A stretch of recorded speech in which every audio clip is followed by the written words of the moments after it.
Que s'est-il passé dans cette maison? Que se passe-t-il encore aujourd'hui? Je me le demande depuis que j'ai franchi cette porte il y a aujourd'hui presque 1 an. 1 an où je me pose encore sans cesse cette question.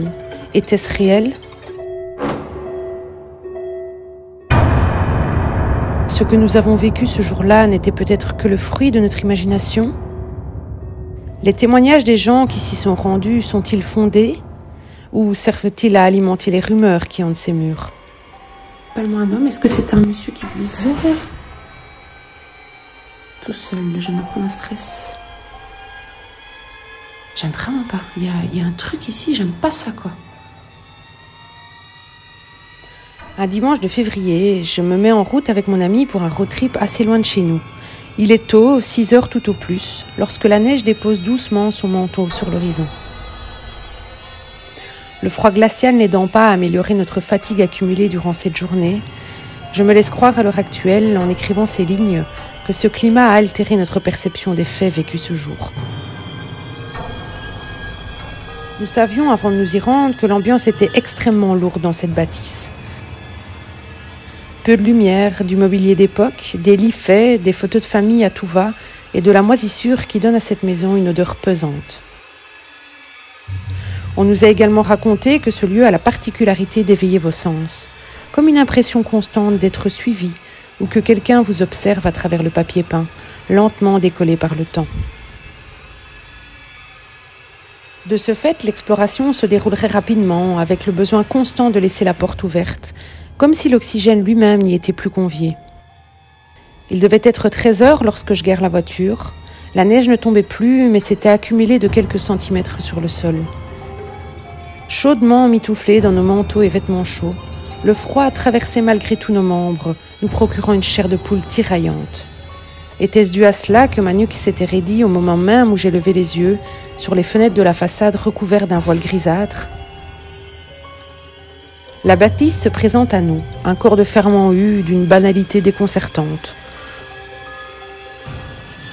Nous prenons nos premiers clichés une fois passé la porte de la grange, et je ressens de suite cette sensation si bien décrite par les autres. Quelqu'un m'observe. J'ai toujours l'impression qu'on me regarde. C'est vraiment une ambiance... On n'entend rien du tout, mais... Compréhensif pour toute personne explorant une maison abandonnée, nous nourrissant de curiosité, et c'est cette même curiosité qui nous pousse à explorer. Un carburant pour les explorateurs urbains, une dose d'adrénaline à laquelle vient s'ajouter un soupçon de passion. Nous apercevons du mobilier donnant l'aspect, dans le noir, d'une ancienne cuisine, une gazinière rongée par la rouille, une table rectangulaire sur laquelle des objets du quotidien sont entreposés, assiettes, couverts, magazines et bouilloires. Sur les chaises, de vieux manteaux d'hommes et au sol, une paire d'anciennes bottines en cuir noir.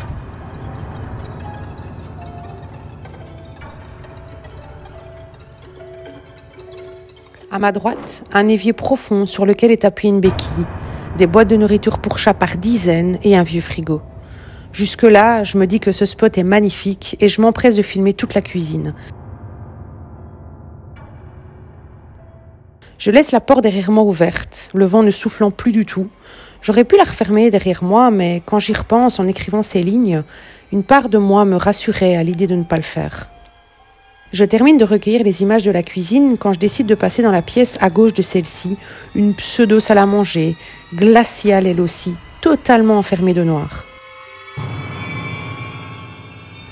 Mon amie passe au couloir un peu plus loin et me dit qu'elle ne souhaite pas monter à l'étage sans moi. À ça, je lui réponds qu'elle peut m'attendre sans problème, la maison étant tellement grande, il ne valait peut-être mieux pas se séparer.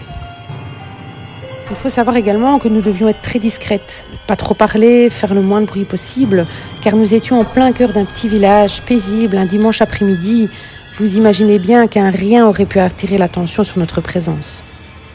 Je filme cette salle à manger, 2 tables, un vieux téléviseur, un buffet, une radio des années 50 et un poêle à bois.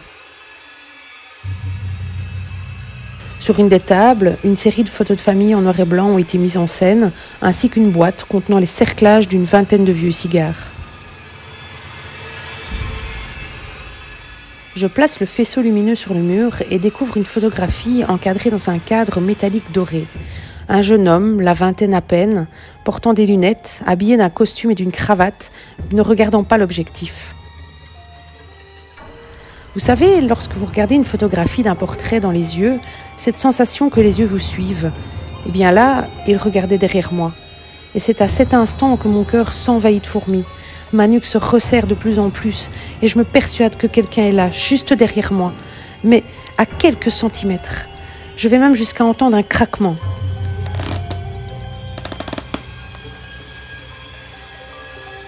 Aussitôt, je me retourne et rien. Personne. Je m'arrête quelques secondes pour réfléchir et je ne comprends pas. Mes sourcils se froncent, je regarde en haut, en bas, j'éclaire toute la pièce, j'appelle mon ami qui me dit avoir eu peur aussi ici. La peur, cette sensation qui fait déclencher en vous toutes sortes de choses. Hallucinations auditives, visuelles, altérant notre perception de l'environnement. Je continue mon reportage, me ressaisissant. Il en faut plus pour m'effrayer, me dis-je. Nous décidons de monter les escaliers. Je passe devant, m'accroupis devant la fenêtre qui donne sur la route, monte la seconde série d'escaliers et découvre l'étage. Un long couloir se dégradant de lumière. Le fond était à peine visible tellement l'obscurité était tenace.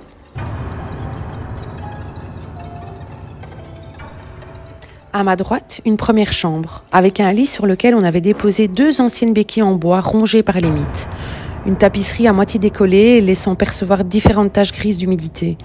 Des photos en noir et blanc, dont celle d'une petite fille vêtue d'une robe blanche, regardant tristement l'objectif pour sa communion. Une deuxième chambre, disposant d'un lit métallique à barreaux. Plusieurs couvertures usées, présentant une grande tache jaune, comme si un corps avait moisi en dessous. Oui, je dis les choses comme je les ai ressenties, comme je les ai vues. Dans cette deuxième chambre, une ancienne coiffeuse à ma gauche, une garde-robe et une fenêtre obstruée par de vieux volets à ma droite, je m'y sens mal. Plus que mal. L'impression d'être épiée, suivie, observée constamment. Sur la coiffeuse, je découvre une petite photographie d'un homme. Un vieil homme posant presque de côté, peu souriant, regard inquiet.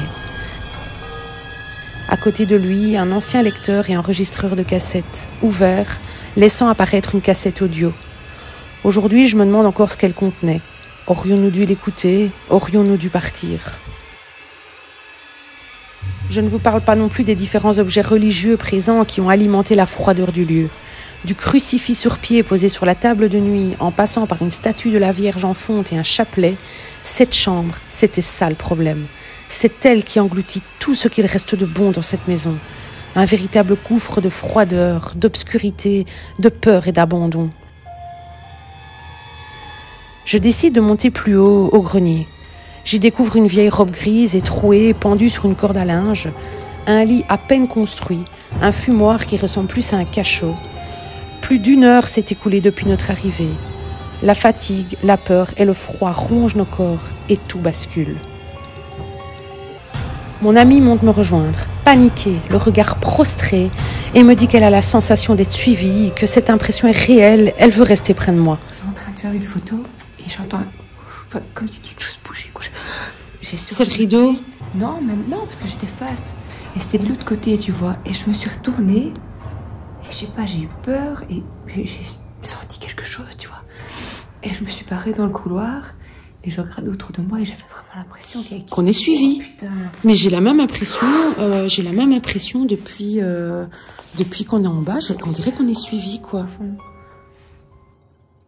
Je décide donc de terminer l'exploration. Je range ma caméra, descends au premier étage et me rends compte que j'ai oublié une chambre, celle tout au bout du couloir.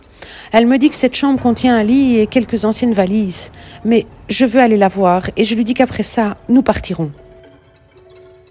Et c'est là que tout a réellement commencé. Nous sommes dans cette minuscule chambre, à peine de quoi passer à 2 entre le lit et les armoires, et nous entendons un bruit extrêmement violent. Un bruit suivi de 3 autres petits, représentant des pas.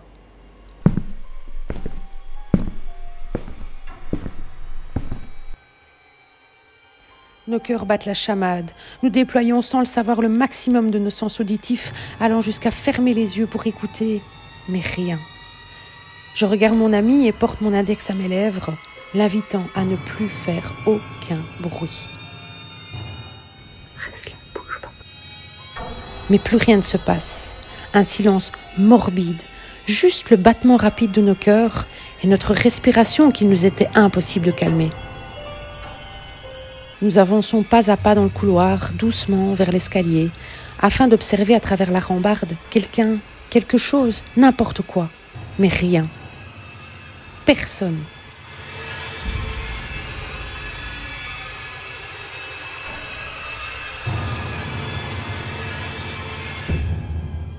La sensation d'être suivi me quitte le temps d'un instant. Nous descendons doucement l'escalier. Arrivé en bas, j'avance dans la salle à manger, la cuisine. Personne. Je constate une seule chose. La porte de la cuisine que j'avais laissée ouverte en entrant avait été refermée.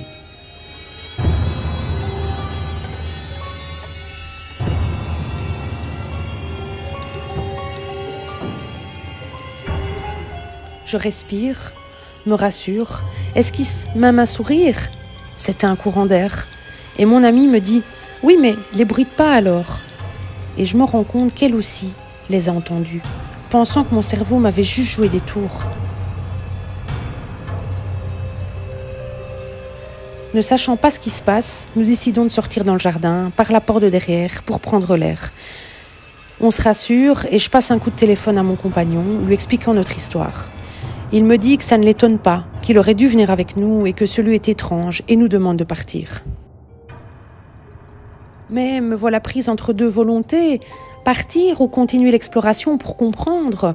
Vous savez, je vous en ai parlé un peu avant, ce carburant, cette curiosité malsaine qui me poussera à l'erreur. Je convainc mon ami d'explorer la grange par laquelle nous sommes entrés. Je découvre un ancien tracteur, lui dis que nous avons bien fait, il aurait été dommage de ne pas l'avoir photographié. Et je recommence à regarder constamment derrière moi. Je vois que la porte de la cuisine est ouverte au loin. « Tu l'as réouverte ?» Elle me dit que non. En traversant la grange, j'avance doucement vers la cuisine, je passe la porte et j'écoute.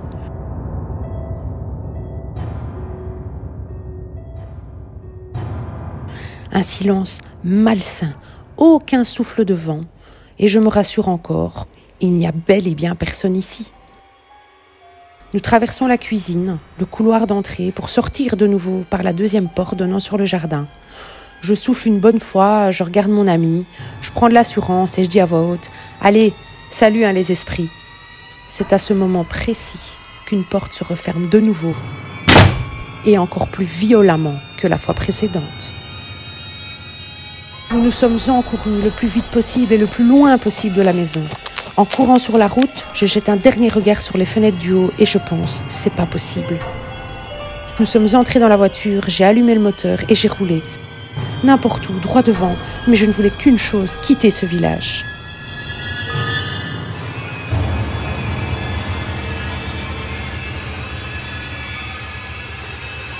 Des mois plus tard, ayant raconté notre histoire autour de moi, les langues se délient. Les gens disent avoir entendu des bruits étranges, quelqu'un marchait en bas, des portes se fermaient, un malaise tellement profond que d'autres ont dû sortir et n'ont même pas pu terminer l'exploration. Je décide de regarder mes rushs pour monter ma vidéo et mon sang se glace à nouveau. Lorsque j'ai cru être suivie dans la salle à manger et qu'un grincement se fait derrière moi, je découvre que ce son est parfaitement audible sur ma vidéo. Je n'ai donc pas rêvé, me dis-je. J'ai pas encore vu de vêtements de femme ou même de chaussures de femme. Sur les photos, il y avait principalement un homme. Est-ce que c'est un monsieur qui vivait tout seul? Je me prends un stress. J'aime vraiment pas. Il y a un truc ici, j'aime pas ça, quoi. Pour le reste, à l'heure actuelle, je n'ai aucune explication. Mon ami et moi avons visité énormément de maisons abandonnées, toutes plus glauques les unes que les autres. Mais celle-là est unique. Aujourd'hui, j'écris ce texte pour vider mon esprit, pour essayer de comprendre. Mais comprendre quoi? Était-ce là une preuve tangible de l'au-delà? Ou bien un jeu neurologique que mon corps m'a imposé sous pression? Le projet est maintenant celui-ci. Y retourner, pour comprendre, y retourner pour en avoir le cœur net.